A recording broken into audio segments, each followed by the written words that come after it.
Hi there. In this video, we are going to go over synchronicity and the soul, Carl Jung's philosophy. My name is Christopher Linkenbach, and my coaching business is Humble Fox Consultations. And with that, let's get rolling right into it.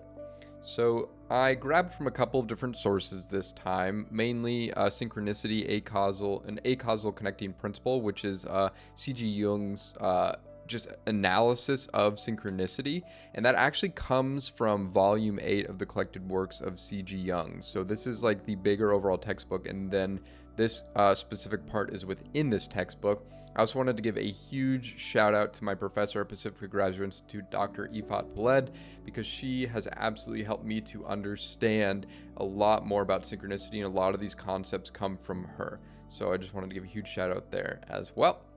All of these links all these books will be in links in the description down below if you're interested in checking any of them out. And with that, let's dive in. So, a little quotation here from Jung. If we want to understand psyche, we have to include the whole world. That's what we're going to be doing today, is we're going to be veering into a little bit of physics just so we can start understanding what's happening with psyche. So as we define synchronicity, we can define synchronicity as the meaningful, I underline meaningful because that's really important, the meaningful coincidence of two or more events where there is no discernible causal connection between them, yet their occurrence together carries a significant meaning, once again, or resonance for the individual experiencing them. So synchronicity has to do with meaning. That's going to be very important, and that's going to be the thread that we start connecting with here throughout this video. So a great way to understand synchronicity is syzygy, and this comes from Dr. Peled, and she really helped me to understand this concept of syzygy, which is actually a phenomenon when you have three or more celestial bodies line up in a gravitational system. So as you can see here, we have three different celestial bodies. So we have a big planet, another planet, and then we have something that looks like Earth, and then we have the sun right here. So right now, these three planets are not necessarily in alignment, but at a certain moment, there will be a time when all three of these celestial bodies cross relative to the object of the sun. Now, these are always moving around the sun at a certain degree, but at certain points, they all line up and they have a perfect straight shot at the sun, and then they move out of focus. And so relative to an object, so the syzygy is always relative to an object. So these 3 points are always moving together to create different gravitational angles that are when they are in revolution around the sun. And how this relates to synchronicity and why this is so important is that we can see that every once in a while in our lives, there is a moment when things just line up and we get direct access to seeing something deeper than what's really going on in our day-to-day lives.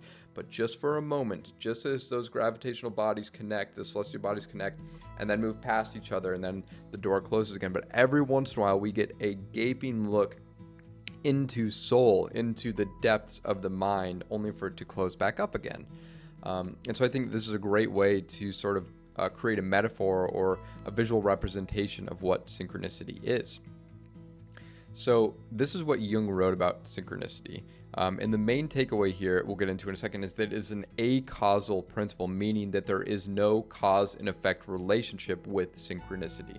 So Jung writes, experience has shown that under certain conditions, space and time can be reduced to almost zero, meaning that we're going away from our sort of overall bigger picture way of looking at the world, that space and time have a correlation, Newtonian physics, that when things bump into each other, there's inertia and things continue to keep moving. That's all relative and exists at the macro level. But as we'll see in a little bit here, it doesn't exist at every single level of reality. Causality disappears along with them. Because causality is bound up with the existence of space and time and physical changes and consists essentially in the succession of cause and effect. For this reason, synchronistic phenomena cannot in principle be associated with any concepts of causality, meaning once we've removed space and time, or what we perceive to be space and time, there's no longer a cause and effect relationship, because you need space and time in order for objects to move and to experience that space and time effect of a cause and effect relationship. Hence, the interconnection of meaningful coincident factors must necessarily be thought of as acausal. That's really important. And I think something else really important to dive in here as well is the difference between a coincidence and synchronicity, because coincidences also exist. One could argue that there are no coincidences, but at the same time, a coincidence is a different form of phenomena than synchronicity. So the way that we're going to look at a coincidence here is that a coincidence is something that is commonly encountered in daily life without evoking a sense of mystery or meaning. This is typically viewed as having no deeper significance beyond the immediate circumstances. So an example of this is that you bump into your neighbor at the grocery store while both of you happen to be shopping for milk. That could be viewed as a coincidence. Could that be viewed as a synchronicity? It's just there's not enough meaning and mystery behind it to the individual. It just so happens that your neighbor is also shopping for milk at that same time. Now, with the synchronicity goes beyond mere chance, and it carries meaning to the subject that resonates with the individual's inner life. So in that first example, if there was something to do with milk in relation to the individual's inner life, maybe they just dreamed of milk, maybe they dreamed of meeting their friend earlier that day. So something that happens with the inner life all of a sudden creates a sense of meaning towards this interaction that's now happening at the grocery store. That could maybe be viewed as synchronicity, but because they just randomly bumped into each other, that could be viewed as a mere coincidence. So an example of a synchronicity is like, let's say you've been grappling with a difficult decision and suddenly a book falls off the shelf in front of you, opening to a page with advice that directly addresses your situation. That's a form of synchronicity. That's something that happens without acausal principles that just immediately happens. So not every single coincidence is a synchronicity. Now, one could argue that there are all these different forces and effects that are going into play to create that moment where the book falls off the shelf with gravity and different weight forces, and maybe we could try and follow that train of thought to the original cause. However, I'm urging you to understand that in our Western brain, we are always looking through a linear and a rational perspective. And I'm asking you for a moment to just step outside and recognize that some things are irrational in this universe. Not every single coincidence is a synchronicity. We have to understand and recognize that. So raise the bar when it comes to understanding what a synchronicity is. So Jung writes, we must remember that the rationalistic attitude of the West is not the only possible one, and is not all embracing, but is in many ways a prejudice and a bias that ought perhaps to be corrected.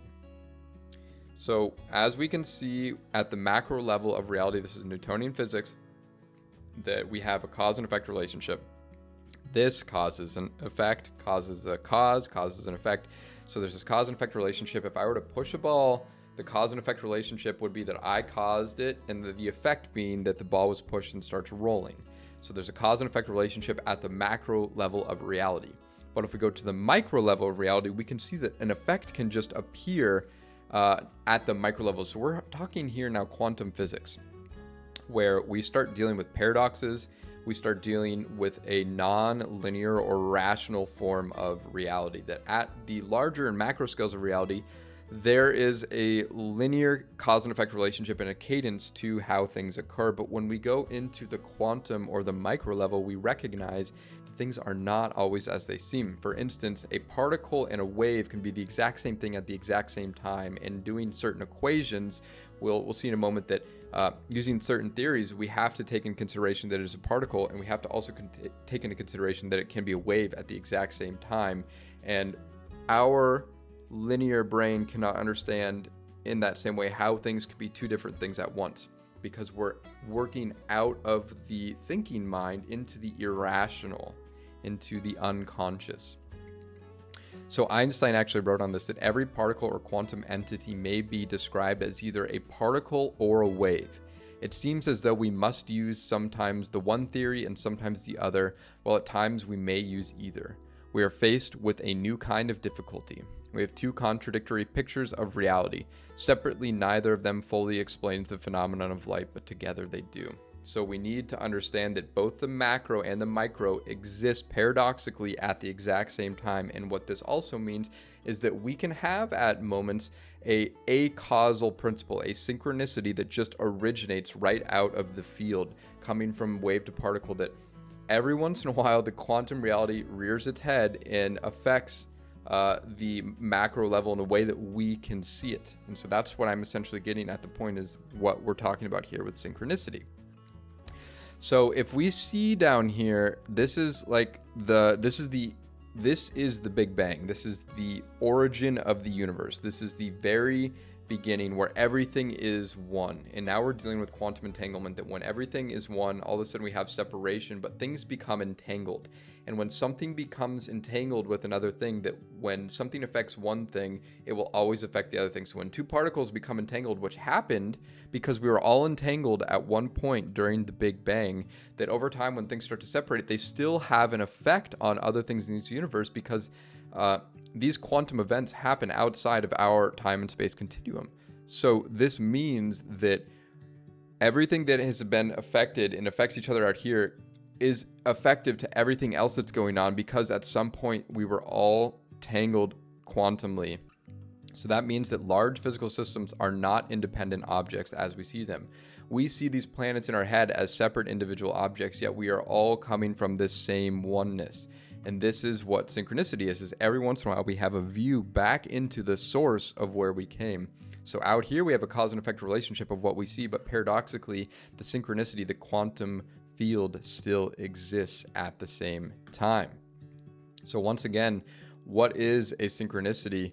Well, right here, this is you. You are the subject, and you get to see every once in a while when things line up. So the synchronicity is always relative to a subject, meaning that there is something happening to that inner experience of the individual that is relating to the external world in a way that creates mystery and meaning and is significant to that one person. So what is significant and meaningful to one person, the exact same event that's going on around everybody else may not have the same exact effect as other people, because of the inner experiences that are going on with each individual. We also have here how you would like perhaps to connect with synchronicity. A good way to connect with synchronicity is mindfulness, starting to get mindful of what's going on around us at any given moment. Starting to work with dreams, evoking the unconscious, starting to see dreams and how they interact with our waking reality. Journaling is an awesome way to begin to start connecting with your unconscious mind. If you're not already journaling, I highly recommend you get a journal and just start writing. For instance, just 3 pages in the morning is an awesome exercise to do each day to start evoking unconscious material. And then you can ask the universe for synchronicity to come and go. Ask the universe, ask your subconscious to start showing you synchronicity. And so to leave us off with a little quotation here, synchronicity is an ever-present reality for those who have eyes to see. So with that, thank you so much for tuning in. If you wouldn't mind liking and subscribing, that would really help this video get into YouTube's algorithm. And if you are looking to do shadow work, dream work, or to work on healing your heart, you can schedule a free call down below, and we can determine whether or not working together one-on-one would be a good fit for you. Thank you so much for tuning in, and I'll catch you in the next one. Take care.